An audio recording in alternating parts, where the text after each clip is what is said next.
Salut à tous. Salut, salut! Comment ça va, Damien? Ça va très bien, et toi? Ça va. Pas mal de pas mal de déplacements en ce moment au niveau pro, mais ça va, on s'en sort. Du coup, on se retrouve comme tous les deux mercredis, hein, toutes les 2 semaines. Nous nous retrouvons donc sur Twitch pour parler de capsules de sport, pour parler de sport insolite et surtout pour vous emmener encore une fois dans un univers complètement à part, parce que je pense que ce qui est, enfin, voilà, la notion de capsule de sport, je vais juste y revenir encore une fois sur cette notion, c'est de vous faire découvrir des sports insolites, de vous faire découvrir des sports qui sortent de l'ordinaire. Du coup, capsule, vraiment, l'idée, c'était de dire qu'à chaque fois, on change d'univers. Donc, à chaque fois, on rentre dans une capsule, on regarde ce qu'il y a dedans, on fait, ah, ça a l'air cool, puis après, on va dans une autre capsule quand même, parce que voilà. Ou pas? Ou, ou pas, ça dépend. Mais bon, en général, quand même, il y a des petites histoires sympas à raconter et des choses à dire. Donc moi, c'est Léo et je suis accompagné donc de Damien, juste à côté de moi. En tout cas, à côté de moi au niveau écran. C'est bon. Hein. Voilà, c'est ça. Non, il est pas ici. Hein. Il est pas dans, Il est juste à côté, mais il est pas à côté. il est pas dans Voilà. mon appartement, hein, exactement. Et du coup, l'idée, c'est donc de vous raconter voilà, des anecdotes, des sports qui sortent de l'ordinaire et enfin, en tout cas, des sports, mais vraiment Ou au pas assez niveau connu. pas assez connu, surtout des sports, et justement, on en a parlé précédemment avec les fléchettes, par exemple. C'est des sports qui peuvent être des sports de loisirs, mais on voudrait nous concentrer sur les sports compétitifs. C'est vraiment les sports où c'est devenu un peu professionnel, ça s'est structuré, parce que c'est aussi ça, le sport, c'est aussi de la compétition, du professionnalisme, parce que des gens essaient de vivre de ça, essaient de vivre de leur passion. C'est un peu ce que un peu tout le monde cherche à faire, c'est de vivre de sa passion, vivre voilà, de ses envies, de ses rêves, et parfois son rêve, c'est un sport. Et ce sport aujourd'hui, hein, Damien, on va parler de quoi aujourd'hui? Eh ben, on va parler d'un sport qui était connu, qui est Qui était toujours non, connu, oui, qui était populaire, on va dire. Qui était qui était très ouais, qui populaire était très il y a populaire. encore 30 ans. C'est ça. Un peu comme les, enfin, qui a un destin un peu inverse aux fléchettes finalement, C'est vrai, et tu as raison. qui est le bowling. Exactement. Aujourd'hui, on va parler de quilles et de boules. Donc, on va parler de bowling. Et il y a quand Alors, même pas mal de attention, choses à dire. Oui. de bowling à 10 À 10 quilles. quilles, oui, c'est vrai. Non, on va prendre le bowling le plus populaire parce que, Oui. à la rigueur, non mais ce serait intéressant de faire une émission sur les autres formes de bowling, mais ça mériterait une émission à elle toute seule ou Oui, je suis en peut-être face. une chronique dans une émission que tu voulais faire, tu l'avais dit, hein, tu veux faire une émission avec justement un passage en revue de sport vraiment pour le coup obscur. Et effectivement, il y a d'autres formes de bowling comme le bowling à 9 quilles, Le le duck body, pin, enfin voilà. ouais, Il y a vraiment, il y a c'est ça. plein de formes différentes, mais celle qu'on connaît tous et celle qui est devenue générique pour nous, c'est le bowling à 10 quilles, celle qu'on connaît, celle qu'on peut pratiquer d'ailleurs, la plupart du temps d'ailleurs en loisir. Oui, d'ailleurs, tu fais bien d'en parler, Damien, parce qu'effectivement, on fera des hors-séries, vu que maintenant on a suffisamment de vidéos, on est dans le rythme maintenant de publication, et bien on va pouvoir faire des hors-séries. On en a prévu hein, des sports qui ne méritent pas vraiment un épisode, mais dont on Qui aimerait quand même mérite en d'être mis sur la parler. terre quand même, quoi, voilà, c'est Ouais, c'est ça. ça, qui mérite d'en parler un tout petit peu, parce que c'est drôle. En gros, il y a une ou deux anecdotes qui sont drôles dessus. Voilà, c'est Mm. l'idée de ce hors-série.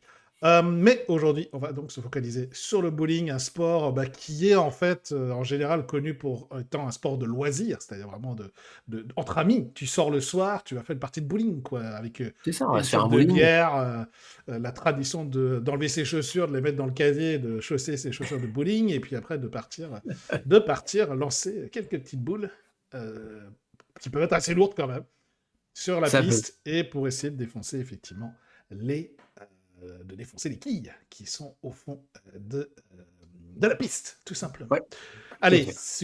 il suffit de cette introduction, il est maintenant parti.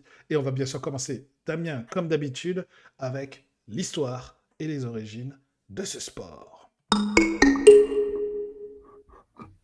Alors du coup, l'histoire et l'origine de ce sport, alors, difficile de dire exactement quand c'est né, parce que il est clair que j'ai regardé un petit peu les origines, ce sport a dû exister avant, on va dire, le XVIIIe siècle, enfin, pardon, avant le XIXe siècle, où ça a vraiment été évoqué, mais disons que oui, il Très y a clairement. certainement eu des formes de bowling sur herbe, par exemple, sur sable, voilà, sur En fait, terrain, c'est ça, c'est mais c'était pas tout comme les structuré. jeux de ballon, voilà, tout comme les jeux de ballon et les Oui, fléchettes, c'est ça. c'est des jeux dont la pratique, remonte à l'Antiquité et même Mmh. on pourrait aller encore au-delà. C'est-à-dire que depuis que, l'homme a inventé un truc qui roule, enfin, il se retrouve avec un truc qui roule, qu'il l'ait inventé d'ailleurs ou qu'il l'ait découvert, eh bien, il a décidé de jouer avec. Pareil pour les fléchettes, à partir du moment où il a fallu s'entraîner à viser, alors à but des fois militaire, au contraire simplement pour se la péter entre amis, entre tribus, eh bien, il y avait des jeux, d'adresse, j'allais dire depuis la nuit des temps, en tout cas depuis le néolithique. Mmh. Et donc, pour les jeux de quilles, on a même des jeux de quilles ornementaux. Alors, est-ce que c'est vraiment des jeux de quilles qui étaient utilisés? Ça, c'est encore une autre histoire. Ouais, Ou est-ce que c'était un hommage justement aux défunts c'est qu'on ça. retrouve du coup dans les tombes parce que l'archéologie? Eh bien, on trouve déjà des jeux de quilles ornementaux Mmh. dans les tombes de l'Égypte antique. Exactement. Exactement. Tu as totalement raison. Ça, on pense que ça remonte vraiment déjà à l'Antiquité. Il y avait déjà cette notion de, on va dire, de lancer une boule sur des Sur des cibles. bâtons, sur des choses comme ça, hein, sur des cibles, effectivement.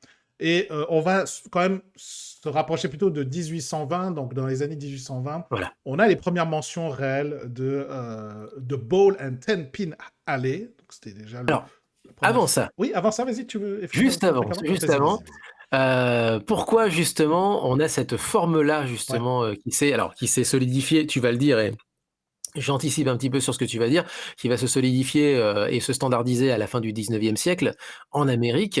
Mais justement, c'est intéressant par rapport à ça, c'est que, retenez bien qu'en Amérique, au 19e siècle, il y a une, très grande vague d'immigration germanique. C'est vrai. Et il se trouve qu'en Allemagne, au 19e siècle, au moment où justement la société commence un petit peu à se transformer, on est au 19e, on commence à voir le début de ce qu'on appellera historiquement la révolution industrielle, on appellerait ça une transition industrielle, mais peu importe, on commence à avoir un nouveau monde qui change et donc aussi une population qui augmente. Mmh, Et donc beaucoup de gens qui partent justement chercher fortune ailleurs, c'est ça. mais qui partent aussi avec leur tradition à eux. Et à quoi ils jouent ces gamins qui partent justement à l'autre bout de l'Atlantique? Eh bien, ils partent avec leur tradition de divertissement, qui est une tradition, eh ben, entre autres, pas que, mais entre autres avec un jeu de quilles. Un C'est jeu de ça. quilles et qui va se solidifier, qui va justement amener à ce que tu viens de dire justement dans les années 1820, donc très très vite après le début du début de Mmh. l'immigration germanique en Allemagne, eh bien, on a les Américains qui commencent à se prendre à ce jeu et à créer justement des salles de jeu, justement, des salles de jeux de Mmh. quilles. Exactement. Donc, tu as tout à fait raison et de toute façon, en général, dans ces sports qui commençaient à se structurer dans le 19e siècle, effectivement, souvent, dans ces cas d'immigration, les migrants Mm. amenaient leur propre sport de loisirs, leur propre voilà, ce qu'ils aimaient jouer, en fait, ce qu'ils aimaient jouer de manière, traditionnelle et culturelle et du coup, effectivement, tu as raison, le bowling, s'est transporté comme ça aux États-Unis notamment. Mais effectivement, avant, les premières mentions donc sont apparues dans les publicités de journaux, donc dans les années 1820. Alors, du coup, également, dans cette période-là, on a eu je dirais, une association négative, en fait, qui s'est créée également à cette époque-là entre le Ouais. bullying et les comportements, on va dire, ouais, frivoles ou même Les paris les surtout. paris, effectivement, etc. Surtout les paris, c'est-à-dire qu'en fait, le type annonçait le Hum. nombre de quilles qu'il allait tomber et forcément, forcément, les gens pariaient dessus, quoi. Du coup, notamment aux États-Unis, tu as raison, notamment une loi à Baltimore interdisait le bowling à 9 quilles. Et ben, du coup, ce qu'ils ont fait, les gens, pour éviter d'être illégal à jouer à ce sport, ils ont rajouté une quille.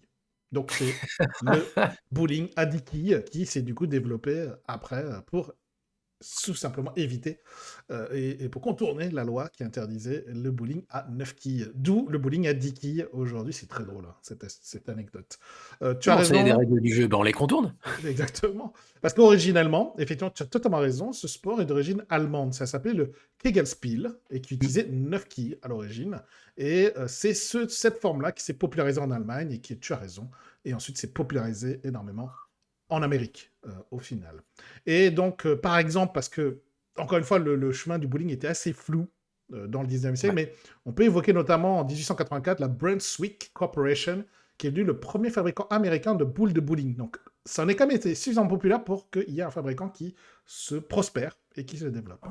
Qui existe toujours. Mm, tout à fait, qui existe toujours aujourd'hui.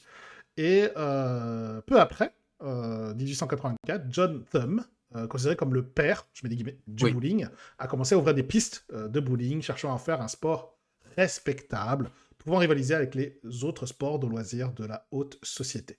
Petit symbole, mon Léo d'ailleurs pour Ouais. le coup. Mhm. Brunswick, Ouais. est-ce que tu sais d'où vient le nom Non, Brunswick? pas du tout. C'est une ville en Allemagne. Ah, ben En oui, t'as Allemagne, c'est raison. C'est Braunschweig, vrai, t'as d'ailleurs raison. avec une bonne équipe de foot, hein, pour ceux qui connaissent un petit T'as peu, raison. qui a brillé dans les années 1960 en coupe d'Europe. Mais surtout, en fait, Braunschweig, donc en Allemagne, se prononce en français, en anglais, partout d'ailleurs dans le monde, Brunswick. Et donc, mes d'avis, à mon avis, il y a pas beaucoup de il y a une comment dire? Un faisceau d'hypothèses relativement large, hein, qui est que, bah, justement, c'est cette famille Brunswick, et bien, serait originaire, eh bien, de l'Europe continentale et plus Hmm. précisément de l'Allemagne et de la Basse-Saxe, Bien pour être sûr, plus précis. bien évidemment, bien évidemment. Alors, comme tu l'as dit, la fin du 19e siècle s'est permis de standardiser les règles du bowling, d'améliorer son image, comme je l'ai évoqué avec John Thumb. La National Bowling Association, donc NBA, à ne pas Ouais, confondre, c'est la NBA, oui. voilà, à ne pas confondre avec la National Ouais. Basketball Association. Donc la National Bowling Association a été fondée en 1875 et l'American Bowling Congress, l'ABC, a été établi en 1895. Et les deux ont donc joué un rôle crucial de structuration du sport à la fin du 19e siècle. On va faire un petit saut dans Et le temps et aller dans les années 40 et 60, attends, 1900. Oui, pardon. avant Avant ça, ça juste, encore? Vas-y, ouais. tu me parles de 1895, justement, la toute fin des années 1890, c'est le moment où justement on commence à standardiser, Ouais, les règles. C'est le moment où aussi les filles, où les filles commencent à s'organiser aussi. d'accord. La première organisation justement, de bowling, féminin, Mhm. c'est 1895 également, hein, tiens, D'accord. aussi au passage. Très bien. Ensuite, donc, je fais un saut dans le temps. Donc, on va vers les années 1940-1960. Donc là, c'était vraiment l'âge d'or du bowling. C'est considéré comme cet âge d'or, avec une augmentation significative de la popularité de ce sport aux États-Unis. Et cette période a aussi été marquée par l'introduction des pin setters mécaniques, donc avec C'est ça. la mise en place de choses mécaniques qui permettent de remettre les quilles en place beaucoup plus rapidement. Et Mais oui, vas-y. là, ça, c'est pour remettre les quilles en place. Mais le petit balai que tout le monde connaît, qui chasse les quilles, qui sont tombées, ne sera inventé qu'en 1960, D'accord. Très bien. après-guerre pour le coup. Très bonne transition puisque dans les années 60, il y a eu une adhésion record à la ABC, et tu l'as évoqué, à la WIBC, Télé Women's ABC. International Bowling Congress.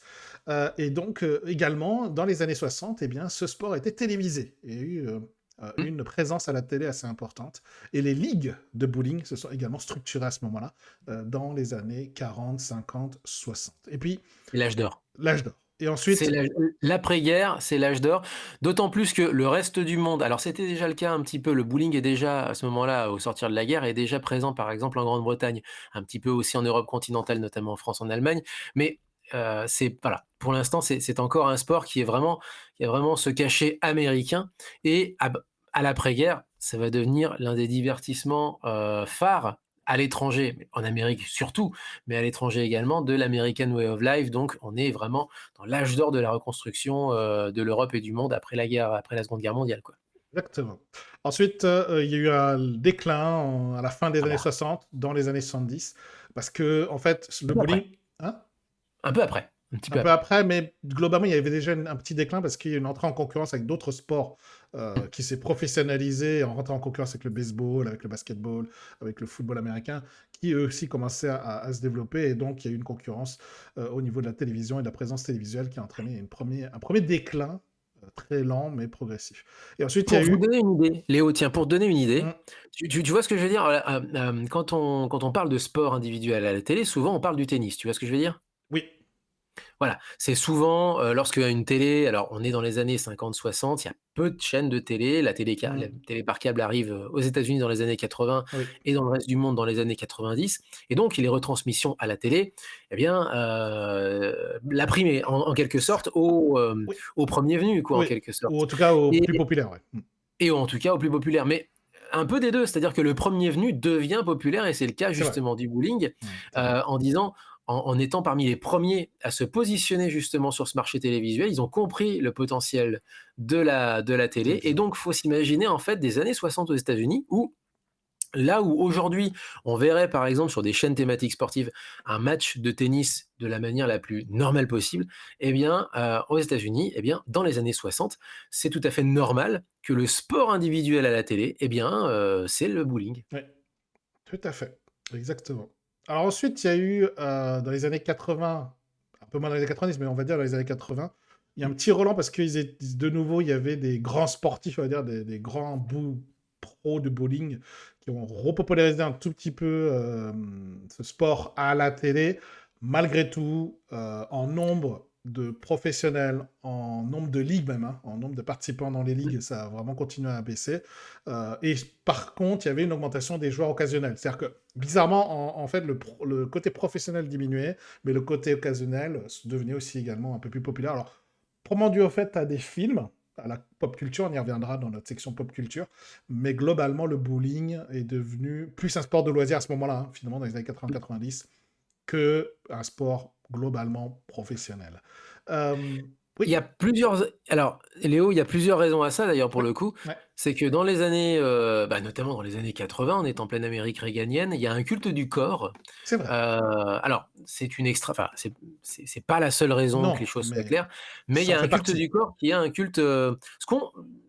Une évocation de ce qu'on a aujourd'hui comme le culte du fit, Mm. du fitness par exemple, mais qui existait déjà dans les années 80 justement avec, il fallait d'une certaine façon, c'était la grande époque de l'aérobic par Ouais, exemple, c'est donc il ça, fallait prendre soin de son corps et cetera et cetera. Le tout à fait. bowling apparaissait comme un divertissement et non plus, vraiment comme un sport physique athlétique. Ce à quoi le bowling a répondu, que c'était aussi un sport d'adresse et c'est pour ça qu'ils ont, à la fin des années 80, tenté l'aventure olympique. Ils ont tenté de s'implanter justement dans l'olympisme en étant sport de démonstration en 88 aux Jeux de Séoul et aussi en 96 aux Jeux d'Atlanta. Mais il y a quasiment, enfin, c'est même plus un sport de démonstration, c'est vraiment juste un sport.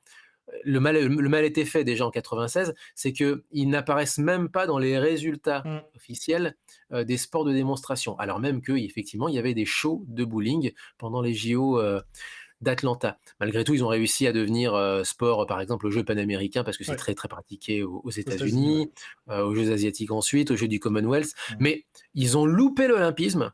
Donc, ils ont loupé aussi cette espèce d'adoubement qui les aurait peut-être sauvés, d'une Oui, certaine façon, comme jeu d'adresse de référence, en tout cas pour ce qui est de la boule qui roule, quoi, si j'ose dire. tout à fait. Et donc, du coup, pour faire très vite pour les temps modernes, parce qu'effectivement, bah, ça continuera à diminuer dans les années 2000, dans les années 2010, Mm. pour vraiment devenir aujourd'hui un sport de loisir, de divertissement. Et juste à noter qu'il y a eu un gros regain du bowling, même de divertissement, et un peu pro, mais beaucoup de divertissement, au Royaume-Uni. Il faut savoir qu'il y a eu une petite hype qui se maintient encore aujourd'hui au Royaume-Uni sur le bowling, mais au sens même d'inscription pro, c'est-à-dire vraiment d'inscription en tant que joueur professionnel au Royaume-Uni avec des joueurs qui finissent par venir. Après, il faut être très clair, le bowling, dans son ensemble, est devenu un sport également, effectivement, un peu, je dirais, ouais, insolite parce que c'est vraiment au sens professionnel quelque chose qui est très rare. Alors, sauf aux États-Unis, c'est le seul endroit effectivement où c'est resté pro. Mais par contre, quand on regarde les mondiaux, on y reviendra lorsqu'on parlera des compétitions internationales. Ben, il y a toutes les nationalités en fait qui sont représentées et qui peuvent compéter, concourir plutôt. Compéter, ça fait plutôt anglais. Compétitionner, diraient les Québécois, C'est effectivement, vrai, ouais, c'est ça. et qui peuvent s'affronter en fait, voilà, qui peuvent s'affronter et être rivaux sur le terrain, ou plutôt sur les pistes, si je peux m'exprimer Il ainsi. y a aussi, pareil, enfin, alors, on fait un tableau un peu noir effectivement d'un sport en déclin dans son volet de compétition. Faut pas oublier qu'il y a toujours aujourd'hui des circuits pro, hein, bien entendu. Il y a toujours de l'argent hein, à se faire, bien entendu, à jouer au bowling et on peut Mm. essayer d'en vivre. Par contre, c'est beaucoup moins, là où tu le disais, c'est quand même beaucoup moins large en termes d'audience. Auparavant, en fait, les grands tournois, il y avait des grands tournois réservés aux pros et d'autres réservés uniquement aux amateurs. Aujourd'hui, un petit peu plus compliqué. La frontière est beaucoup plus floue, un petit peu comme ce qu'on a depuis l'ère open du tennis. Tiens, encore une fois, on y revient, où finalement, à force de tournois, on peut se constituer d'une certaine façon soi-même en tant que pro, mais il faut participer déjà en amateur et commencer à gagner un petit peu Mm. d'argent. Exactement. Voilà, donc c'était vraiment une histoire, la histoire courte de ce sport. Et je te propose du coup, Damien, si tu n'as pas d'autre chose à rajouter, de passer aux règles de ce sport. J'en aurais d'autres à dire, mais ce sera surtout dans la pop culture. Tout à fait, on en parle à ce moment-là. Allez, les règles de ce sport. Alors, comme d'habitude, Damien, quand on parle de règles d'un sport insolite, on pense à Nîmes Lean Explain, bien Explains. sûr. Lean Explains, bien entendu. Et donc, comment se passe le bowling à 10 quilles? Eh bien, le but est de... Donc, bon, si vous connaissez un peu le bowling au sens loisir, c'est un peu la même chose. Hein. Il faut renverser le maximum de quilles en 2 lancers par cadre. On appelle ça par cadre. Et donc, avec un total de 10 cadres par partie. Le bowling se... Frame, Frame, voilà. exactement, en anglais. En anglais, ouais, c'est ça. Le bowling se joue donc sur une piste de à peu près 18 mètres de longueur, 1 mètre de largeur environ, avec 10 quilles disposées en formation triangulaire, pyramidale, triangulaire. Chaque joueur a droit à 2 lancers donc par frame ou par manche. Il y a 10 frames dans un jeu de bowling standard. C'est d'ailleurs la règle qui est aussi utilisée au niveau international. Mais vous verrez qu'il y a un peu de différence avec les règles du sport de loisir. Il y a une légère différence dans la manière de compter les points. Si la boule, vous voyez qu'il y a des gouttières sur le côté. Si la boule tombe dans l'une des 2 gouttières avant d'atteindre les quilles, ça ne compte pas. Malheureusement, vous avez tout perdu. Il y a 0 point. Jusque-là, bon. Jusque-là, tout va bien. Alors, dans le système de score classique, c'est-à-dire quand vous jouez en sport de loisir, un joueur marque 1 point par quille renversé. Et quand il réussit notamment à avoir renversé les 10 quilles en 2 lancers par frame, on appelle ça Donc un un spare. On renverse donc tous les quilles en 2 lancers. Et vous faites un strike si vous renversez toutes les quilles en un seul lancer, ce qui est bien sûr ce que vous recherchez. Hein, c'est ça qui donne le maximum de points.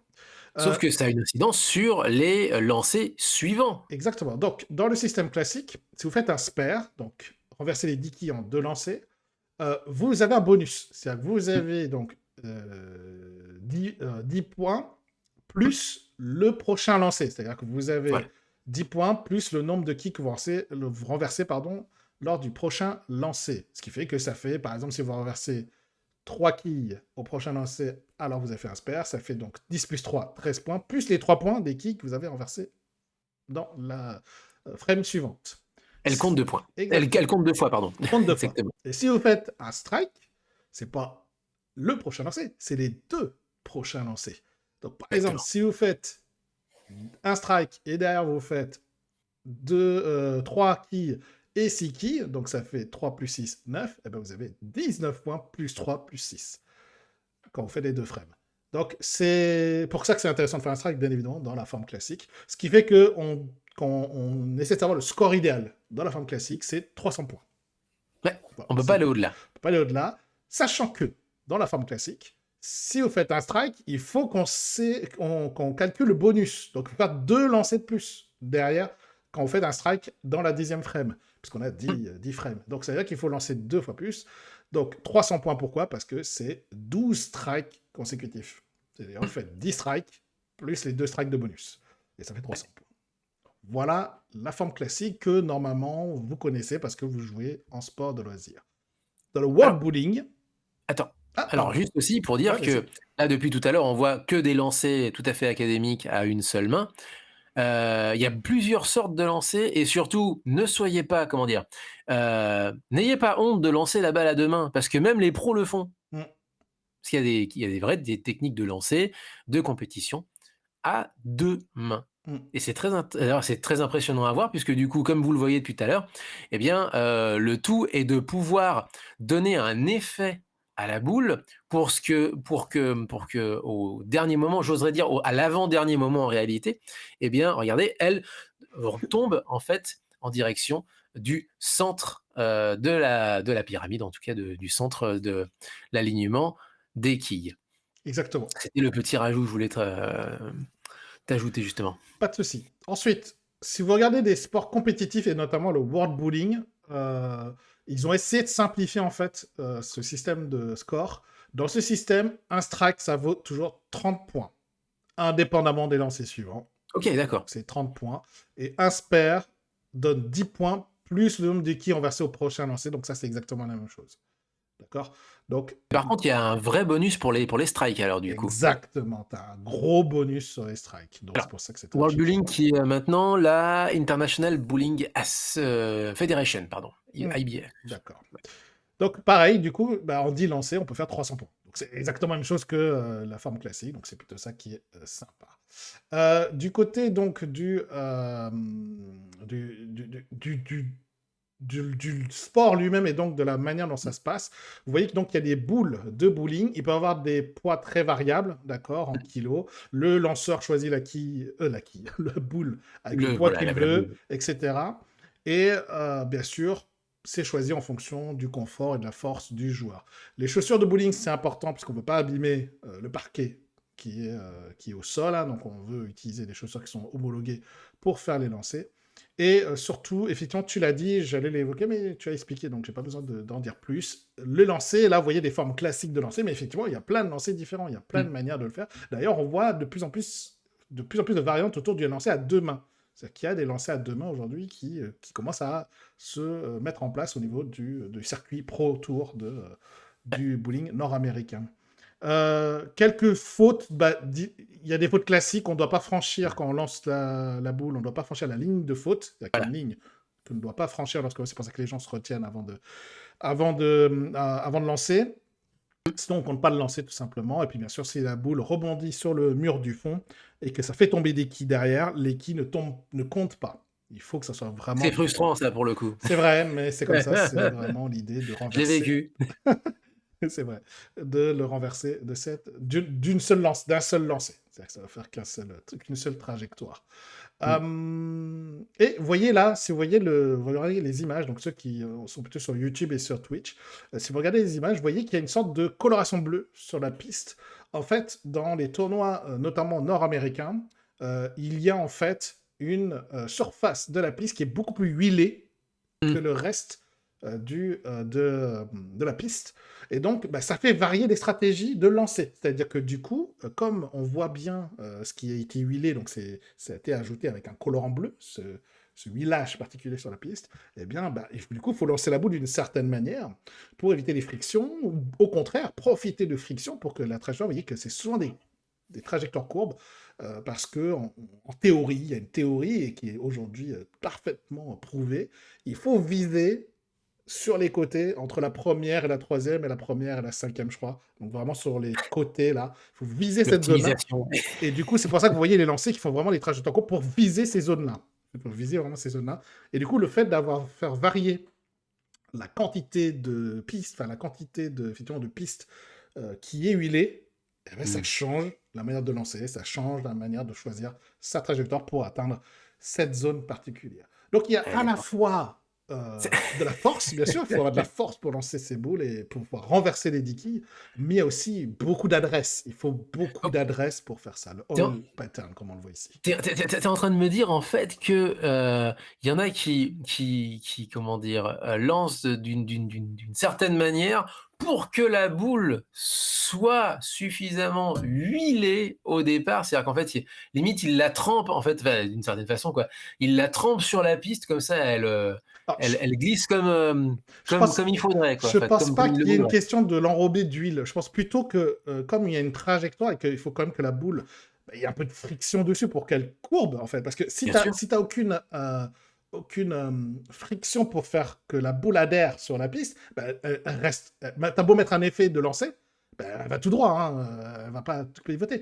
Donc en fait, le fait de l'huile, comme tu vois que l'huile est positionnée d'une certaine manière, eh ben, le Mmh. problème c'est que s'il y a beaucoup plus d'huile que d'habitude, eh ben, elle va pas changer de trajectoire tout au début, puis à un moment quand elle va réadhérer à la piste, eh ben, là elle va vraiment pivoter. Mais s'il te reste très peu de distance, bah, c'est pas. Enfin, tu vois ce que je veux dire, la trajectoire n'est pas la même. Ouais, ouais, Finalement, la tout trajectoire à n'est pas la fait. même en fonction de ton lancer. Donc soit chercher l'huile, soit l'éviter Et oui, justement, le plus exactement. Soit possible, quoi. l'éviter le plus possible pour gripper le plus vite possible pour retrouver la trajectoire idéale pour le lancer. Donc, L'optimisation, quoi. exactement, l'optimisation. Et donc, c'est ça le bowling. C'est pro, en tout cas pro. C'est ça le bowling pro. C'est adresse, force et bien sûr bah, beaucoup, beaucoup de régularité. Parce que il faut tenir dimanche, quoi. Hein. Il faut tenir dimanche pour faire des strikes, strikes, strikes en permanence. Donc voilà, c'était les règles du bowling. Est-ce que tu avais d'autres choses à rajouter, Damien? Rien du tout pour l'instant, là. Pour le coup, je Super. pense qu'on a vraiment fait le tour, des règles.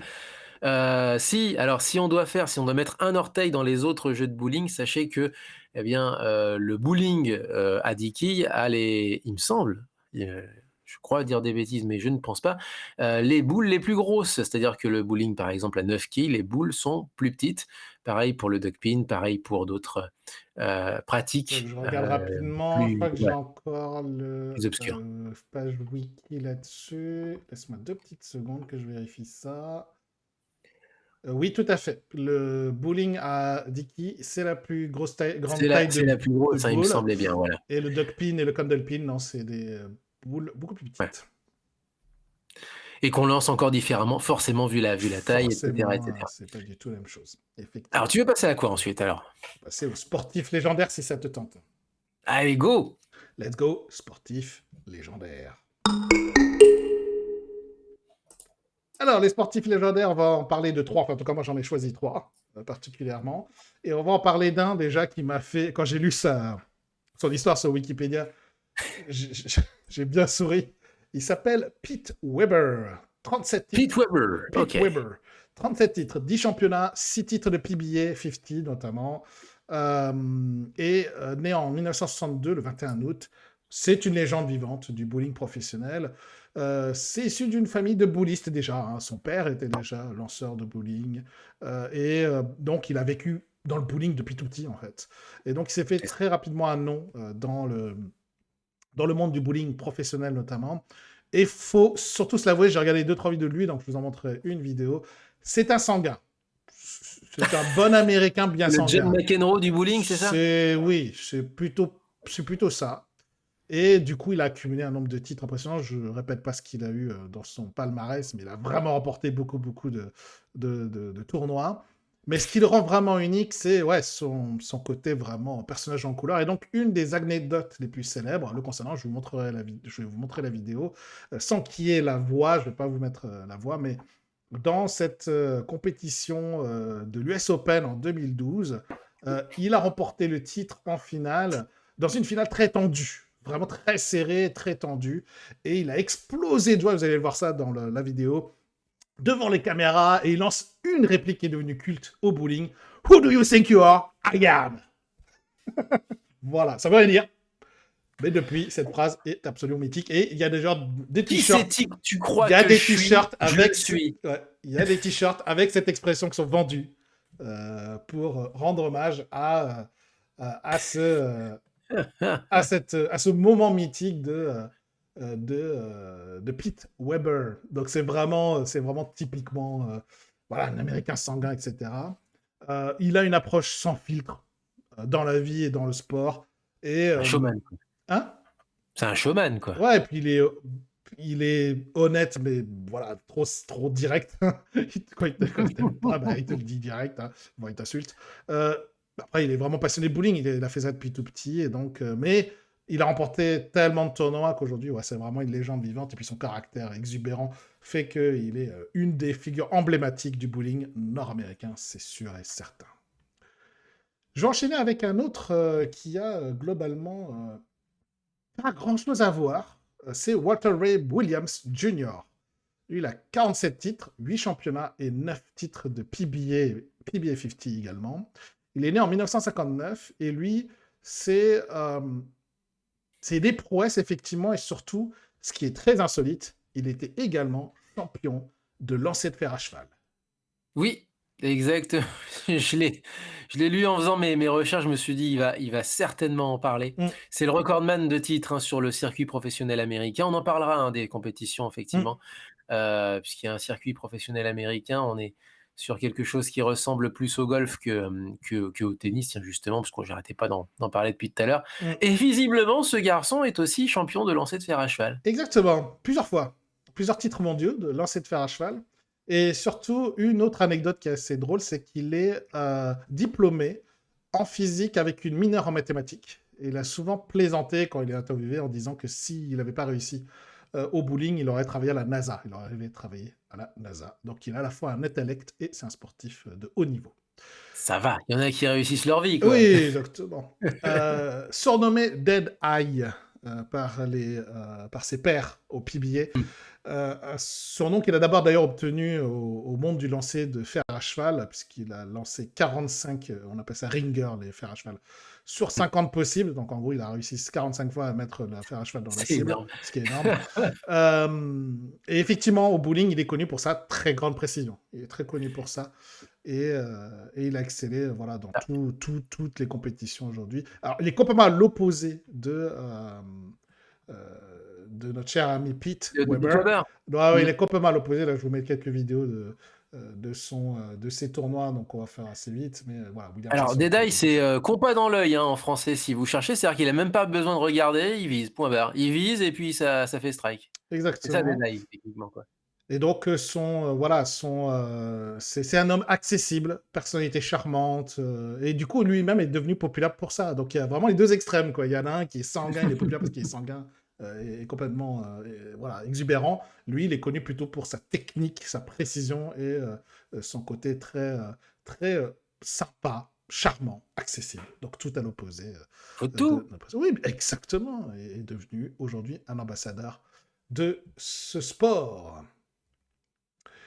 Et je te parlerai d'un dernier, et après, si tu avais d'autres personnalités à évoquer, n'hésite pas. Je Je te... pense un ou deux. Voilà. Le troisième, c'est Norm Duke. Norm Duke, 40 titres, 7 championnats, 2 titres de PBA 50. Lui, il est né en 1964. C'est un nom très célèbre dans le monde du bowling professionnel. Son hégémonie a duré pendant plusieurs décennies. Et l'une des anecdotes remarquables a eu lieu lors du PBA Tour en 1983. Seulement un an après être devenu professionnel, donc il avait 18 ans et 345 jours, il a remporté l'Open de Cleveland, devenant ainsi le plus jeune joueur à remporter un titre de PBA Tour. À cette époque, peut-être que depuis ça a été battu, mais en tout cas ça a été le plus précoce, à peine 18 ans. Donc je crois que c'était aux États-Unis, je crois que c'est encore mineur, hein, 18 ans.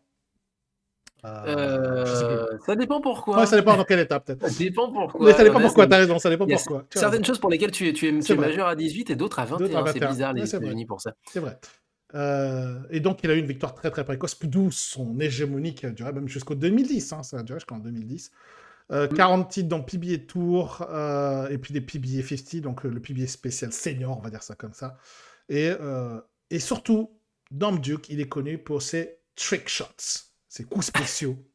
Ou spéciaux. Et son coup le plus connu, je vais vous montrer une vidéo là justement que j'ai conservée et qui est assez emblématique parce que ça fait référence à la pop culture derrière. Il y a un de ces trick shots qui utilise une serviette en fait. Donc il a un trick shot, c'est son towel shot où il enroule une boule dans Ah, une il l'envoie serviette et depuis la parvient à faire un serviette strike directement. avec une serviette. Alors, serviette qui sert à enlever l'huile, le trop plein d'huile sur la boule, hein, pour ceux qui savent pas. Voilà. Exactement.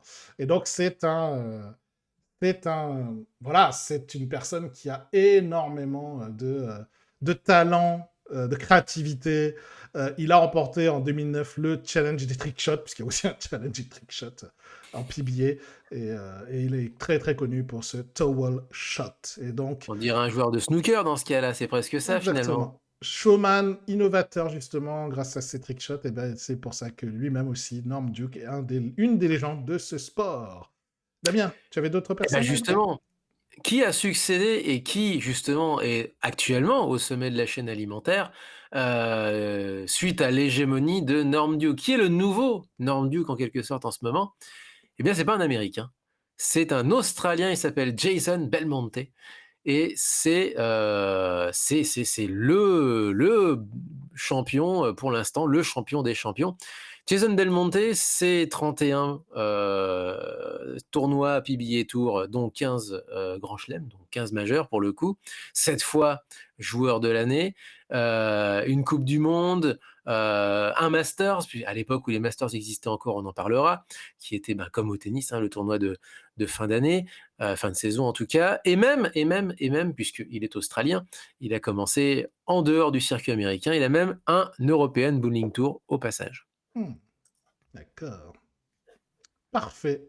Est-ce que tu avais encore d'autres personnes à évoquer? Ou, on est tout fait le tour? Non, pas tellement. Alors si, je pourrais en citer encore plein d'autres Oui, oui, il y en a et plein, ouais. notamment Mmh. alors si, il y en a une personne effectivement aussi dont enfin qui pour moi est un petit peu le symbole de la différence qu'il peut y avoir justement entre amateurs et professionnels.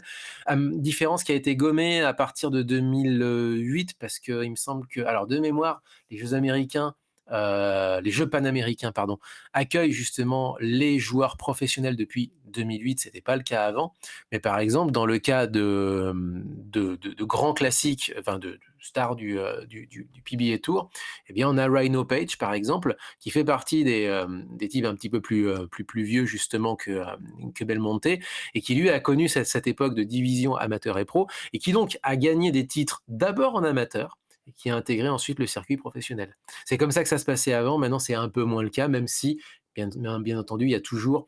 Enfin, on n'est pas dans l'ère open du tennis. On a encore un circuit pro. Ceci étant, quand vous venez du monde amateur, que vous avez participé par exemple à des compétitions pour l'équipe nationale américaine ou pour l'équipe nationale de votre pays, c'est sûr que c'est un peu plus facile maintenant de Mmh. participer au PBA Tour qu'il y a 10-15 ans par exemple. Ouais, tout à fait.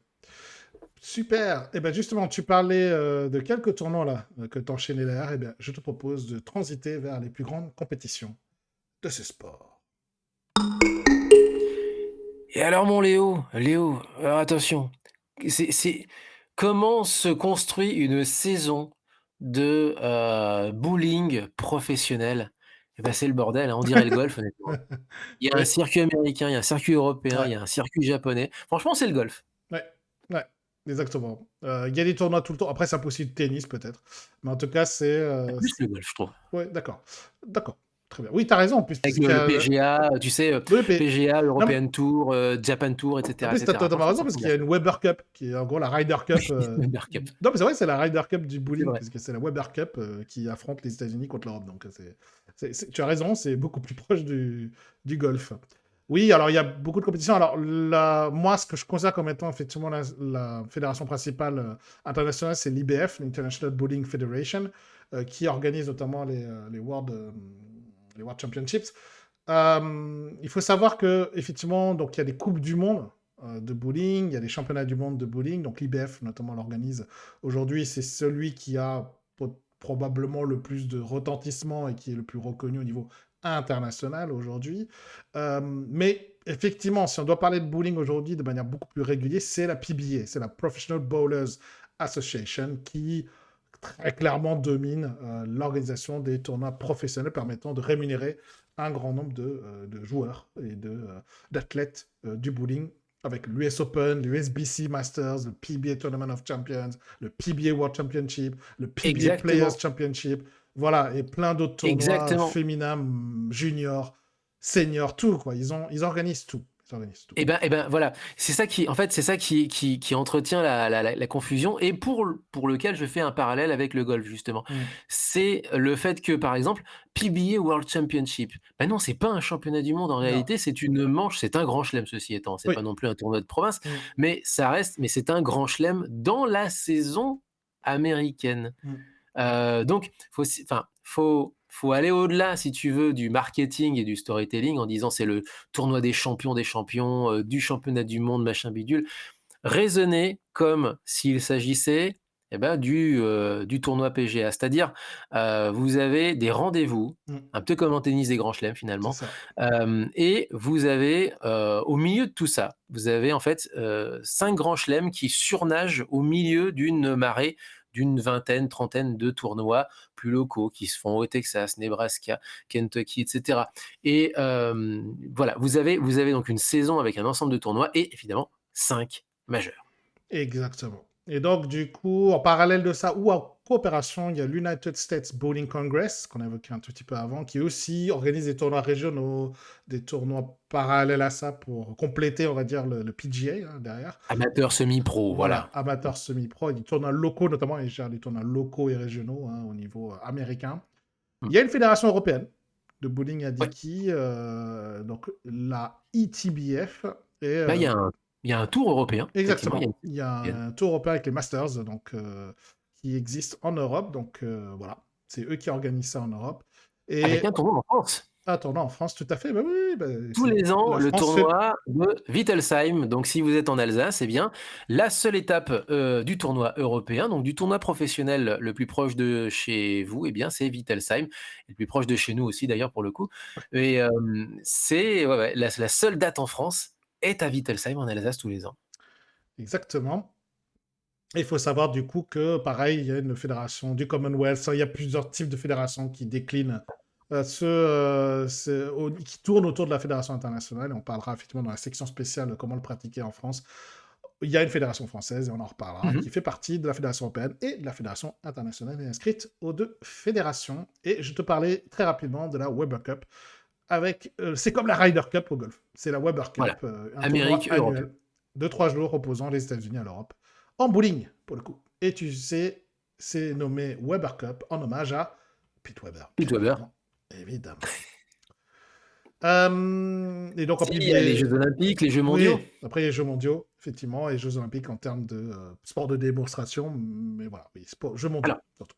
ça, voilà, ça a été le cas donc en 88 et 96, surtout en 88, un petit peu en 96, mais sinon ça fait partie du programme des Jeux mondiaux. Pour ceux qui ne connaissent pas les Jeux mondiaux, c'est les Jeux olympiques des sports pas olympiques ou plus olympiques, ça dépend. Mm, Et donc c'est une sorte de salle d'attente en quelque ouais, sorte pour les sports qui voudraient justement avoir une reconnaissance, mais surtout en fait à l'intérieur même de ces sports, ça donne aussi un rendez-vous para-olympique, si j'ose dire, qui permet aussi de structurer, par exemple, soit une saison, soit un cycle de 4 ans.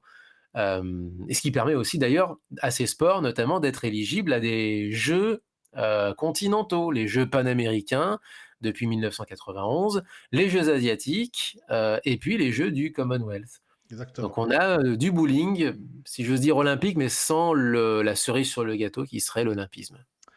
Tout à fait. Et du coup, par rapport à tout ça, juste pour vous évoquer donc les derniers résultats des championnats du monde, des World Championships, il faut savoir que les pays là, qui ont dominé, puisqu'il y a une forme de bowling qui est le double, le trio et par équipe, là-dessus, et ben c'est la Corée du Sud, Hong Kong, Singapour et le Canada qui trustent les titres en 2023. Ça s'est déroulé à Kuwait City. Et donc, il faudra attendre 2027 pour retrouver cette compétition mondiale. Du coup, Damien, est-ce qu'on enchaîne où on voit à la télé du bowling et où on le pratique en France? Est-ce qu'on peut enchaîner avec ça? Allez, let's go! C'est parti. Alors, pour une fois, parce que ça fait longtemps que je n'ai pas pu dire ça dans les sports insolites précédents, on peut voir du bowling à la télé. Sur quelle chaîne? Encore, Sur Sport en France. On peut c'est avoir vrai. au niveau de cette chaîne. Je vais juste vous montrer la page voilà, de Sport en France. Je vais vous le partager pour ceux qui sont sur Twitch et sur YouTube. Donc, il y a la chaîne avec le Pro Motion Tour, donc qui est en gros le tournoi européen. Donc, c'est plutôt au niveau européen que ça se passe. Et donc, Oui. c'est un tournoi majeur européen avec donc bah oui, c'est assez récent, hein, Pro Motion Tour 2023-2024. Donc, c'est des Mhm. rediffusions très récentes. Et donc, Sport en France rediffuse effectivement, ou diffuse du bowling sur la chaîne Sport en France, donc disponible sur les box, etc. Donc n'hésitez pas à aller voir si vous voulez regarder du bowling professionnel. Mais sinon, voilà, ça reste. Je crois que l'équipe TV, je suis tombé par hasard sur du bowling, mais Pro Bowl, enfin Pro PBA, mais c'était très ponctuel sur l'équipe TV, c'était une fois ou deux, je crois. C'était C'est très très rare. ponctuel, Voilà. voilà. Exact. Mais sinon, la principale manière de voir du bowling professionnel, c'est le site et chaîne YouTube de la PBA, le PBA Notamment la PBA, ouais, Bowling, clairement. qui retransmet bah, quasiment tout, hein. Que ce soit des highlights, que ce soit la présentation des sportifs. Donc là, c'est un peu la période, je pense, de fin d'année. Donc c'est les meilleurs moments, présentation des meilleurs athlètes, etc. Et donc il y a tout un ensemble voilà, de choses à regarder, mais vous voyez qu'il y a tous les directs qui sont aussi regardables. Donc les derniers, c'est plutôt au mois de juillet, vous voyez, les National Championships. Et donc on est plutôt, je pense, en hors saison, donc ça va reprendre plutôt en début d'année, je crois, au niveau de la PBA. Mais vous avez la chaîne YouTube PBA pour regarder du bowling en streaming. Tout Alors simplement. essentiellement effectivement YouTube. Il y a un peu Twitch, mais c'est pas grand-chose. C'est surtout YouTube. Contrairement aux Sur autres YouTube. sports, effectivement, on s'était retrouvés des fois à regarder des chaînes Twitch pour certains des sports. Là, clairement, on est sur, du full YouTube et Mmh, sport en France un petit peu quand même, voilà. Mais exactement. avant, c'était, dispo sur Eurosport, c'était dispo sur des grosses chaînes de télé et cetera et cetera. Preuve aussi un petit peu, enfin, du déclin, et notamment, une petite histoire par rapport alors là, pour le coup, à retrouver, hein, bien entendu, sur la page Wikipédia du bowling en lui-même. C'est qu'auparavant, ABC, dans les années 60, offrait 200 000 pour les droits de diffusion du bowling. 40 ans plus tard, dans les années, 2010, c'est le bowling qui devait payer 150 000 pour rester à l'antenne. Ah ouais. Bon.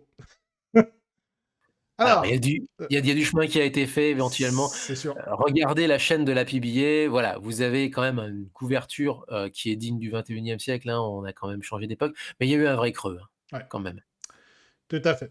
Alors maintenant, si vous voulez pratiquer du bowling, bah, je dirais, vous pouvez le pratiquer presque n'importe où en France, surtout en sport de loisir. Alors Maintenant, voilà. il y a quand même des clubs et notamment, bien sûr, organisés, orchestrés par la Fédération, française de bowling à, 10 quilles et donc Oui, je vous affiche là le site, de la fédération, donc voilà, qui présente le bowling, qui présente tout ça et vous avez donc un lien vers les clubs, ici, vous voyez, avec la liste, des alors clubs qui sont représentés. Voilà, trouver un club et voilà, vous avez des choses. Et donc, bien sûr, moi, je me suis voilà, amusé à regarder en Rhône avec des clubs à dans le Villefranche, Rhône, on à a Dessines, à plusieurs Lyon clubs.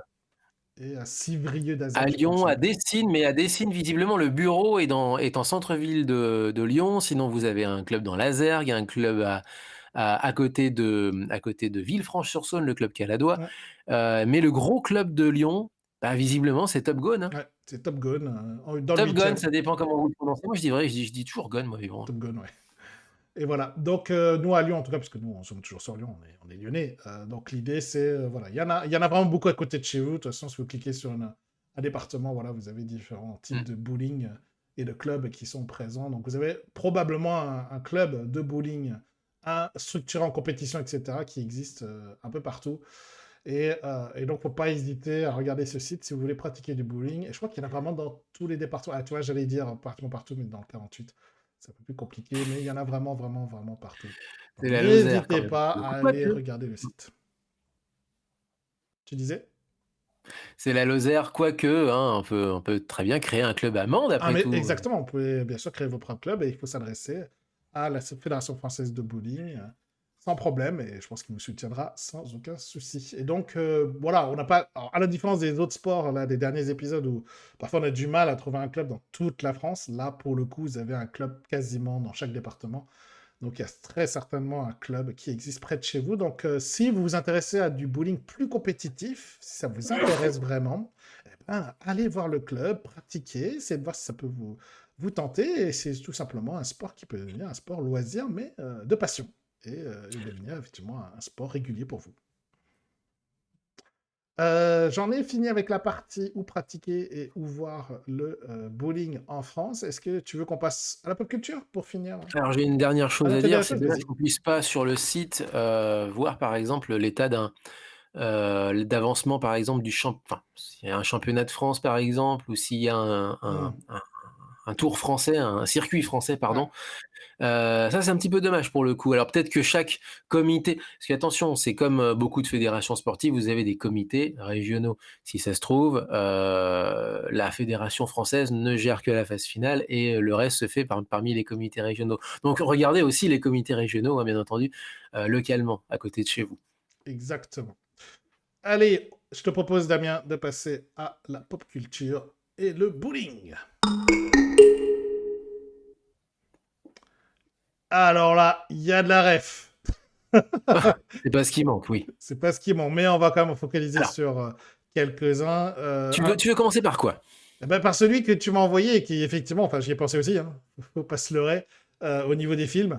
Enfin, tu peux Ah, les pas films! D'accord, échapper à The Big évidemment, Lebowski, évidemment. Hein, tu avec peux un pas extrait échapper. qui Alors voilà. j'espère qu'on se fera pas striker, sinon de toute façon je masquerai dans la rediff YouTube, j'utiliserai une image fixe hein, pour bien sûr le film qui s'appelle The Big Lebowski. Cette scène du Big Lebowski quand même Cette scène qui légendaire. est Il légendaire. est légendaire cette scène. Ça donne presque envie de jouer au bowling là, directement.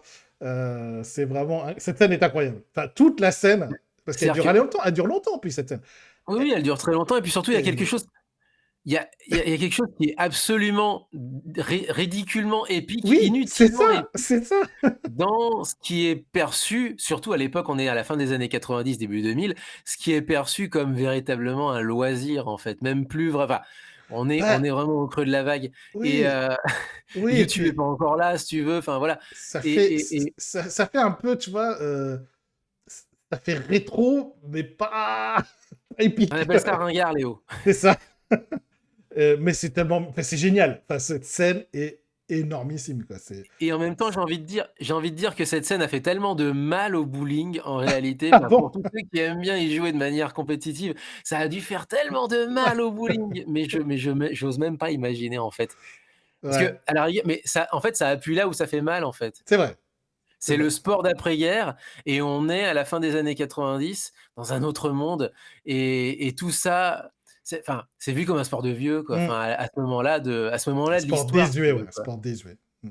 Tout à fait. Et bien sûr, il y a la scène, alors moi, c'est celle-là qui me marque, c'est la scène où ils essuient les boules de bowling. Faut que je retrouve Oui, bah, cette bien entendu séquence. entre les jambes, hein, sinon c'est pas drôle, c'est très américain, C'est hein, très bien entendu. américain, et je crois que c'est à ce moment-là. Voilà, oui, c'est par là. Attends, c'est pas... Voilà, ça c'est quand même... Ça c'est la scène mythique Oui, bon, du bah, bowling. D'ailleurs, qu'on retrouve dans plein de séries animées. Ce côté, je nettoie la boule de bowling de cette manière-là, hein. Et même dans plein mmh. d'autres séries qui parodient tout simplement cette scène dans des films, des séries télé américains, il y en a what mille. Et donc, bien sûr, pour nous, fans d'animé, il y a bien sûr... donc ça, c'est la photo effectivement que je voulais extraire s'il y a pas, s'il y a des problèmes de strike sur YouTube, bah, je prendrai cette Elle arrive photo, sur hein, bien image. sûr. Et il y a bien sûr dans Chainsaw Man, dans l'opening, il y a exactement la parodie Mais de non! Big Lebowski qui a lieu. C'est vraiment génialissime. De toute façon, cet animé est génialissime. Donc, c'est tout simplement, voilà, le Big Lebowski, c'est une des références absolues dès qu'on pense bowling, on pense Big Lebowski. Après, il y a des films sur le bowling qui existent. Oui. J'en ai pris qu'un parce qu'il y en a vraiment un bon petit nombre. C'est Kingpin, Mmh. qui est donc l'histoire de Chronique. Roy Munson, qui est un jeune joueur de bowling avec une carrière prometteuse devant lui, jusqu'à ce qu'un collègue peu recommandable, Bill Murray, joué par Bill Murray, Ernie McCracken, qui le fait tomber parce qu'il fait participer à une sorte d'escroquerie, et malheureusement il perd la main de Ah! Roy. Bien sûr, c'est sa main de lancer, évidemment, sa main dominante qu'il perd. Il est donc handicapé à vie, et des années plus tard, Roy mène ensuite une existence précaire, dénuée de passion, parce que c'était sa passion, le bowling, jusqu'à ce qu'il découvre le phénomène, donc je pense que tu m'en as parlé en off, du bowling Amish, donc voilà, avec notamment Ishmael, qui est un sourdoué du bowling, et avec la petite amie de ce gangster, il prévoit d'amener Ishmael au sommet du bowling, et notamment bien sûr de se venger de Ernie McCracken en le battant à son propre jeu. Voilà, donc l'idée, c'est vraiment un film à la fois, je dirais, humoristique quand même, Mmh mh. mais qui, pour le coup, prend le sport du bowling de manière beaucoup plus, euh, je dirais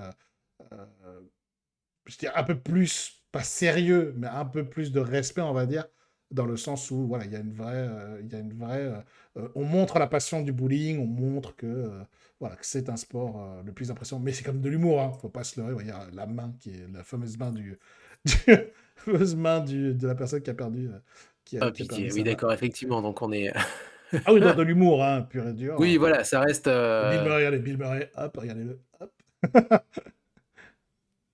Voilà. Oui, parce qu'il sait que toutes les qui sont tombées bruit. Tu vois, il a fait ah, ouais, c'est bon, c'est un voilà. strike, c'est bon. Et donc voilà, donc c'est un film effectivement plutôt humoristique, mais quand même un film qui est extrêmement symbolique de ce sport désuet, parce qu'encore une fois, on montre une période qui n'est pas la période contemporaine du film, enfin contemporaine Non, du non, temps où est réalisé le film. donc c'est souvent les années C'est ça, 60-70, souvent des tournois des années 60, 70-80 aussi 70, souvent parce que c'est là où il y a le 80. plus de couleurs. C'est ça, 80, ouais, 70, enfin 60, 70, 80. C'est vraiment ces séquences-là qui sont montrées dans ces films contemporains. Alors bien sûr, il y a bien d'autres endroits où le bowling apparaît dans Teen Wolf, dans les Flintstones, dans Men in Black 3, dans Grease 2, oui, dans Grease 2 aussi. Et dans les animés, oui, alors il y a Rent a Girlfriend, par exemple, où il y a des parties de bowling, mais beaucoup d'animés, en fait, où il y a du bowling qui est mentionné. Et surtout, il y a des mangas et des manhwas sur le bowling. Donc, je voulais te faire un petit extrait de ça. Donc, j'ai une petite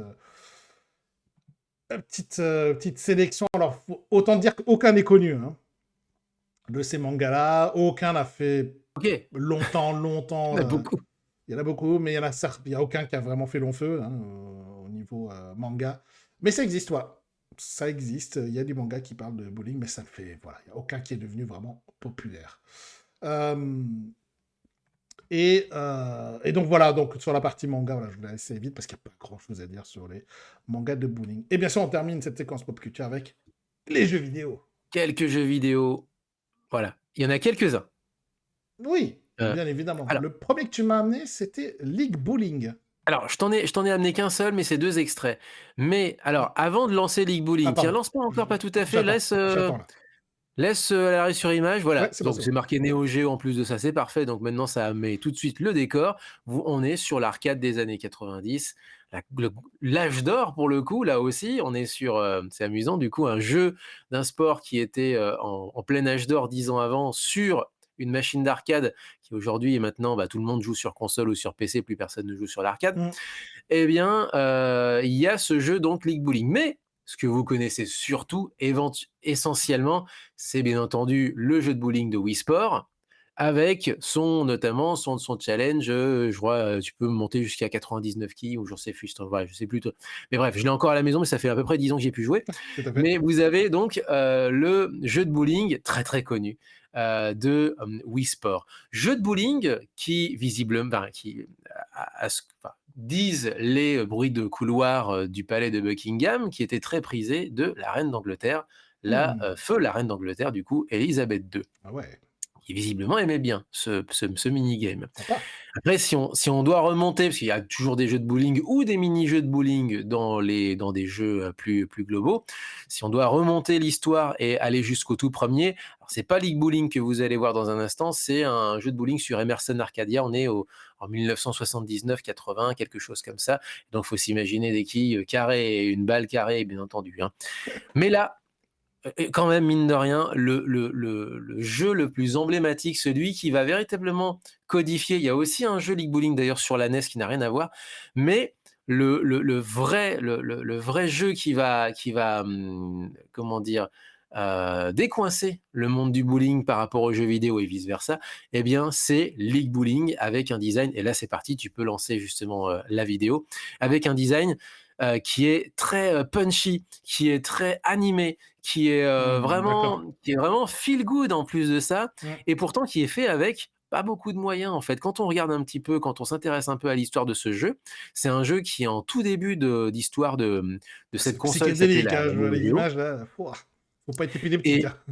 exactement, mais en fait, c'est qu'à l'époque, on Faut avancer un peu. maîtrisait pas encore la technologie 32 bits qui sera celle de la Neo Geo et qui fera d'ailleurs que dans les années 90, tout le monde va rêver de cette console qui était hors de prix, qui permettait de jouer justement aux jeux d'arcade, mais Hmm. quasiment, à même le jeu lui-même. C'est pas une adaptation, c'est l'arcade à la maison pour le coup. Eh bien, dès la première année d'existence de cette technologie-là, eh bien, on se retrouve avec un design très punchy, avec quelque chose qui te donne le sourire, même si tu arrives pas même si tu pas à y jouer d'une certaine façon, tu te marres parce que les, les expressions graphiques du joueur, Hmm. voilà, sont désopilantes. Ouais. Enfin bref, enfin, tu prends plaisir et vraiment au sens propre du terme, tu prends plaisir à jouer à ce jeu et 35 ans plus tard, je vous encourage à y jouer. Si vous le trouvez en émulateur, si vous le trouvez en téléchargement sur une console virtuelle, soit de la Switch, soit, quelque part, peut-être il doit traîner peut-être, je sais pas, sur Steam ou Google Games, j'en sais rien. Mais bref, jouez-y parce que 35 ans plus tard, il a pas pris une ride. Ouais. Ouais, j'ai joué en plus à ce jeu, je m'en souviens encore. C'était extrêmement plaisant en fait à jouer. C'était Mmh. surtout en multijoueur en fait, c'est super drôle à jouer en multijoueur. C'est vraiment très très plaisant à jouer, Ouais, donc c'est vraiment super quoi. Et en on peut y plus, jouer à 2. On peut y effectivement, jouer même à jusqu'à 8, jusqu'à il 8, paraît. ouais. Mm, mm. Mais bon, c'est compliqué. La Bon. console ne tenait alors la console crashait en fait, la plupart du temps avant que la partie se termine en fait. Il n'avait pas supporté le truc. C'est vrai. Bah, en tout cas, voilà. Du coup, non, non, je pense que ça rappellera des souvenirs à ceux qui ont joué parce que c'était effectivement un des jeux, on va dire, de loisirs, sport de loisirs, qui était un des plus remarquables sur la Neo Geo et sur arcade. Vraiment. Et puis, effectivement, alors moi, j'ai joué vraiment, je crois que c'était vraiment un des jeux que j'avais joué. Alors, je te demande si j'ai pas joué justement sur la Neo Geo de mon voisin quand j'étais encore à Paris. Ah ouais, Donc, c'était vraiment. Oui, t'avais un voisin de valeur. parce que j'avais un voisin qui avait effectivement une Neo Geo, donc il faut le dire, il avait de la valeur du coup. Ah Mais oui, c'est ça. non, je déconne. Et donc voilà. Super, bah, en tout cas, ça me rappelait des souvenirs. Tu vois, quand je revois les images, j'ai fait ah ouais, bah finalement, ça me dit quelque chose, ce jeu. Ça me dit quelque chose. Parfait, Damien. Et bien voilà, on a fait donc le tour du bowling. J'espère que ça vous a vraiment plu. J'espère que c'était très agréable. En tout cas, moi, en tout cas, ça m'a permis de récolter des anecdotes assez sympas sur ce sport. Et donc, l'idée, c'était vraiment ce côté, je dirais, c'est un sport de loisir, c'est un sport effectivement qui a eu son apogée dans les années, aux États-Unis, 40, 50, 60, s'est décliné progressivement jusqu'à aujourd'hui, mais qui est, je pense, un des sports de loisirs les plus populaires, hein. Aujourd'hui, on y joue entre amis, on y joue en sortie, en soirée, etc. C'est comme un des sports qu'on joue assez souvent quand on est plein de monde. Et donc, enfin, si à un moment vous vous dites, tiens, ça me plaît vraiment comme sport, ben, n'hésitez pas à aller voir un club, il y en a partout. Donc, n'hésitez pas à vous inscrire, peut-être ça vous donnera envie de devenir même champion de France, champion d'Europe peut-être, et pourquoi pas plus, s'il le faut, devenir Mhm. pro. Donc, n'hésitez pas à le faire. Damien, je te propose que cette fois-ci, j'ai une actualité à souligner pour cette semaine. Je sais pas si tu en as une. Go. En tout cas, j'en ai une. Moi, j'en ai une aussi, mais Ben, parfait. C'est parti. Let's go. Actualité du sport. Alors, tu veux que je commence ou tu commences? vas-y, vas-y. C'est peut-être la même d'ailleurs, peut-être que tu as la même que moi. On verra. Cette semaine, c'est tout récent, c'est tout chaud, ça sort du four. Shohei Ohtani signe aux Dodgers. C'est la seule, je vois pas d'autres news plus importantes que ça au Japon, en sport en tout cas, je vois pas. Je ne vois pas. Il n'y en a pas plus. Et même aux États-Unis, c'est un événement, donc c'est dire. C'est c'est le plus gros contrat je crois qui a été jamais signé. 700 millions de dollars sur 10 ans. Enfin, je ne sais pas si les gens se rendent compte. 700 millions de dollars sur 10 ans. Alors, il semblerait qu'il touchera cette somme globale plutôt vers la fin de ces 10 ans. Mais autant Ouais. vous dire que quand il va les toucher, ça va être, enfin, c'est monstrueux. Et pour le coup, Damien, tu m'avais expliqué effectivement que bah, finalement, il reste à Los Angeles, mais il migre des Angels vers les Dodgers, finalement. C'est ça. Et surtout pour ceux qui connaissent pas le baseball, pour le coup, les Dodgers, eux, ils visent. Ils visent tout le temps le titre, hein. Ils visent le titre, hein. Eh ben, C'est indéniable. voilà, en fait, c'est ça, en fait, le truc, c'est que Los Angeles a, bah, comme New York, hein, a une grosse franchise et une franchise un peu plus petite. Alors, ce qui n'est pas tout à fait vrai, puisque c'est surtout des franchises en réalité qui sont géographiquement chacune dans leur coin, puisque à New York, les Mets et les Yankees sont pas au même endroit. Les Yankees sont dans le Bronx et les Mets, de mémoire, sont du côté de Brooklyn ou du Queens. Mais Los Angeles, en fait, c'est encore autre chose. C'est que les Dodgers sont l'équipe de la ville, même si le stade est un peu décalé par rapport à la ville. Et surtout, en fait, les Angels sont l'équipe du comté d'Orange, qui est le gros, comment dire, le gros secteur où ça bouge, en fait, à Los Angeles. D'accord. C'est là où ça construit, voilà, c'est là Ça où se ça se développe, quoi. développe, en Ça se fait. développe, ouais. Donc, c'est l'équipe, en fait, dont le stade est collé à Disneyland, par exemple, les D'accord. Angels. D'accord. Et le souci, c'est que pendant très longtemps, effectivement, ouais, on a cru qu'avec l'arrivée de Ohtani et Trout, parce que Trout, ouais, en bien fait, sûr. les Angels avaient deux des meilleurs Ah ben, joueurs de la ligue, c'est les mais deux finalistes du championnat du monde, hein. ouais, C'est incroyable. ce qu'on appelle la classique mondiale, qui est le Tout à championnat du fait. monde professionnel. Tout à fait. Et en fait, les deux meilleurs joueurs de cette classique mondiale jouaient dans le même club, étaient Une coéquipiers. franchise. Et ce qui est incroyable, c'est que autour de cette équipe-là, autour de ces 2 talents-là, ils n'ont pas réussi à Ouais, créer une vraie équipe exactement. compétitive. Mm.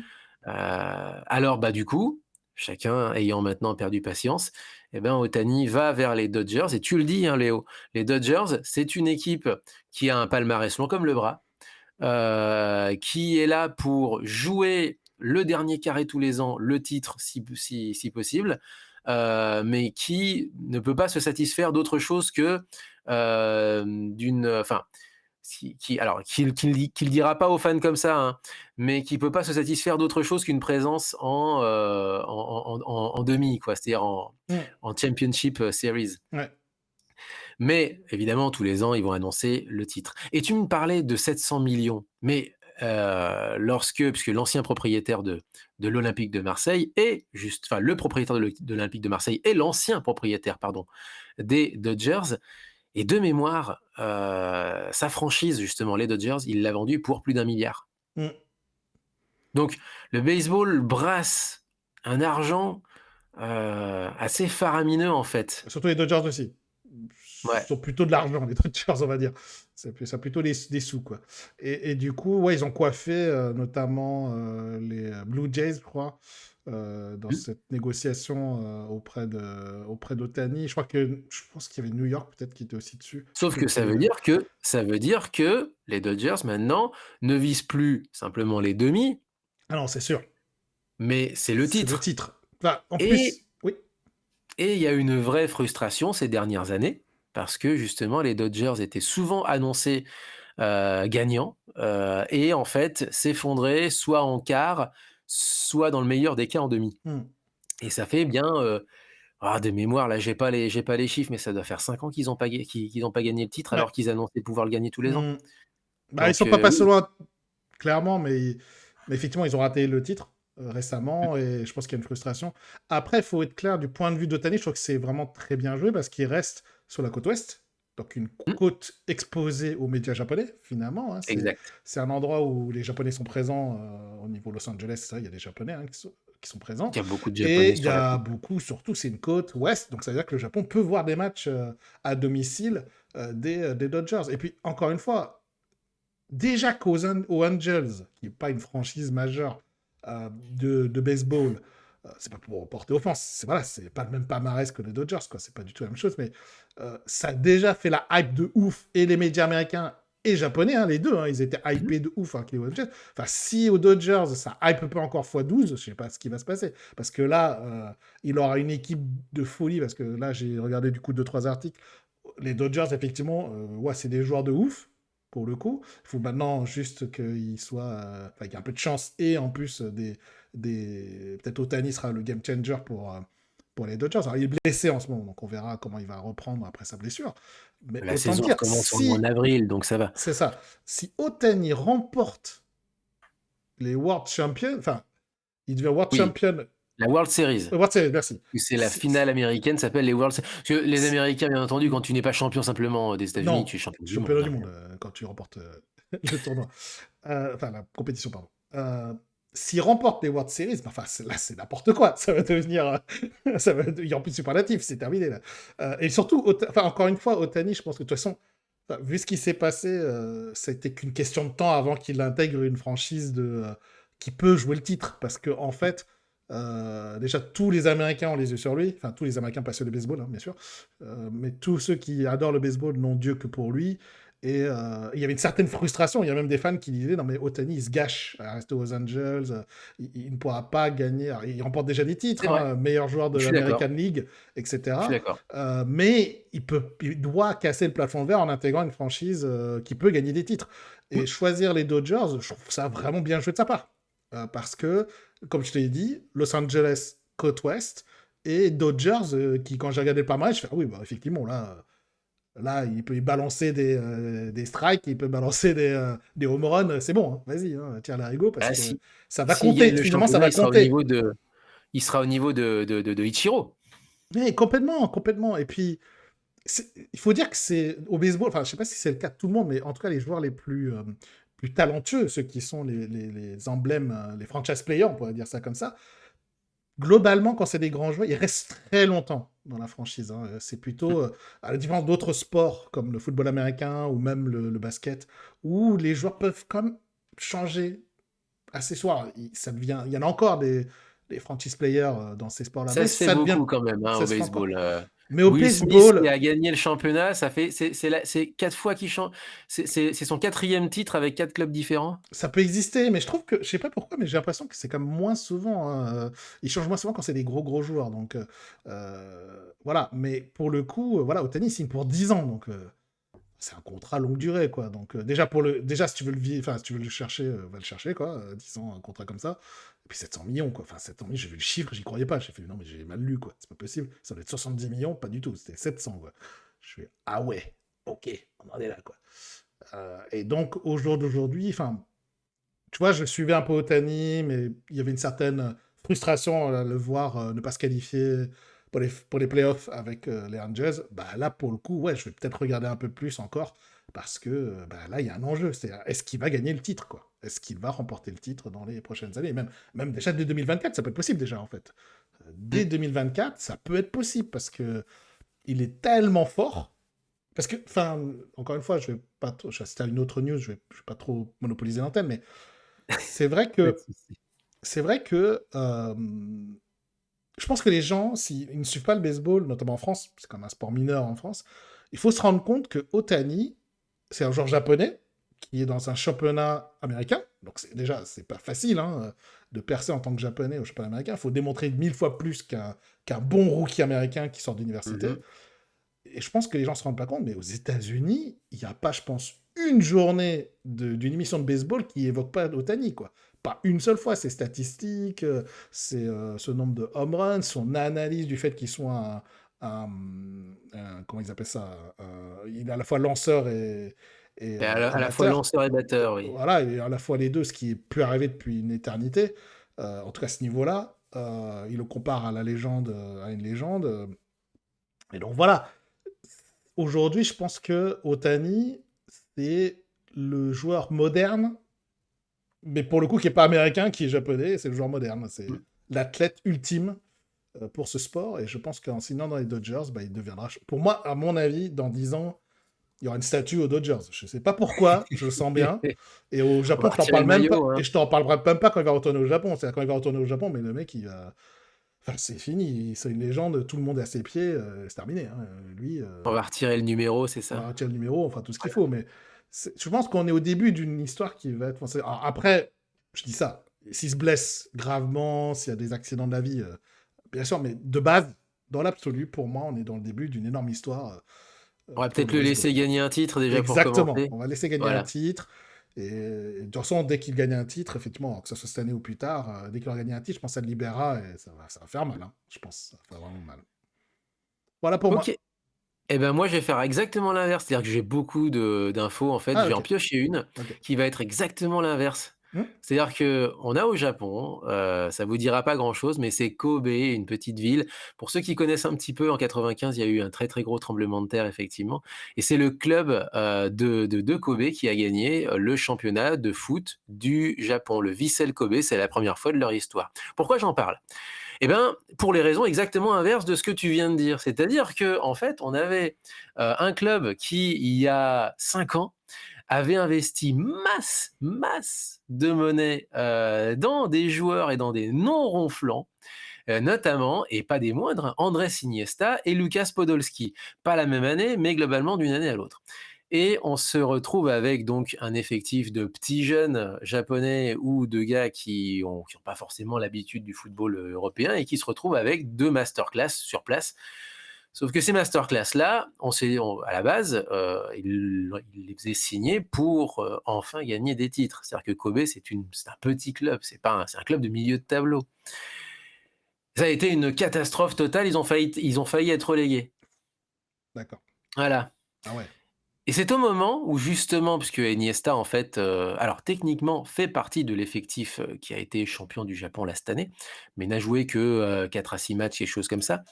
Mais globalement, c'est au moment où la dernière de ces grosses stars, qui était venue en masterclass, mais qui dans sa tête visiblement était venue en pré-retraite, eh bien, c'est au moment où ils s'en vont que justement cette équipe, d'une certaine façon, on va dire, s'est libérée, où l'encadrement aussi, le propriétaire sans doute aussi, a acheté des joueurs enfin adaptés au championnat, en question. avec des joueurs comment dire, qui sont aptes au challenge, et une équipe beaucoup plus soudée que 2 capitaines de navire et une équipe de suiveurs, si j'ose dire. Et donc, bah, finalement, en fait, les gros noms, ça ne fait pas tout. Mm. On est d'accord. Ça fait pas tout. En tout cas, dans un championnat qui commence à monter en puissance, ça fait pas tout. Peut-être dans les championnats mineurs avec un niveau très faible, pourquoi pas? C'est parce que le championnat a un niveau faible, mais quand tu commences à avoir un championnat qui est compétitif, c'est compliqué, quoi. C'est compliqué. Bah, c'est un sport, allez, et c'est là où on voit que c'est un sport d'équipe. Mm. Mais ça vaut aussi pour le baseball avec Ohtani. Et Ohtani et Trout suffisent pas pour les Non. Angels à accrocher les playoffs. Tu vois, Mm. ça reste des sports collectifs. Mm.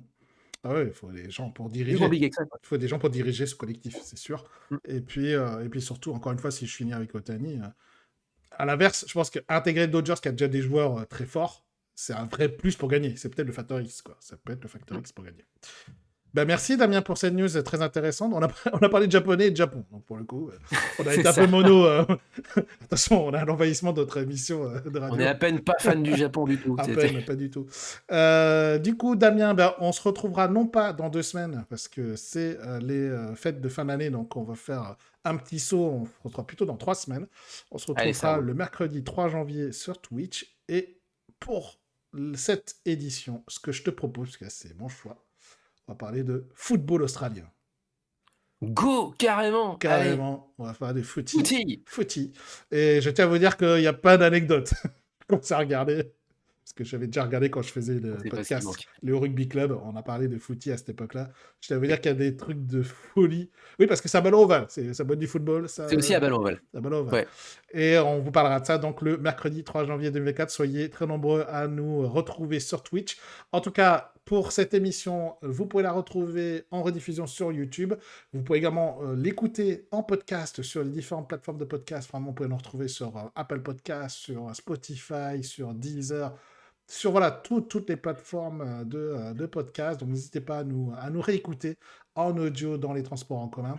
N'hésitez pas également à nous laisser des commentaires sur nos réseaux sociaux, donc sur Instagram majoritairement, mais aussi sur Twitter, sur Facebook. Et donc voilà, n'hésitez pas à nous faire des retours et puis à nous proposer des sports insolites. Hein, pourquoi pas, on est maintenant tout oui, on en a encore, hein, vous inquiétez pas, on a encore du stock. Mais bon, si vous avez des sports insolites que vous voulez mettre en avant, on sera très très intéressé pour les évoquer à l'antenne. Damien, c'était encore une fois un plaisir.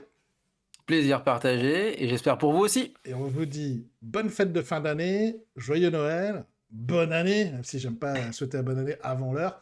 Mais on va se retrouver donc le 3 janvier à 20h. Damien, tchuss!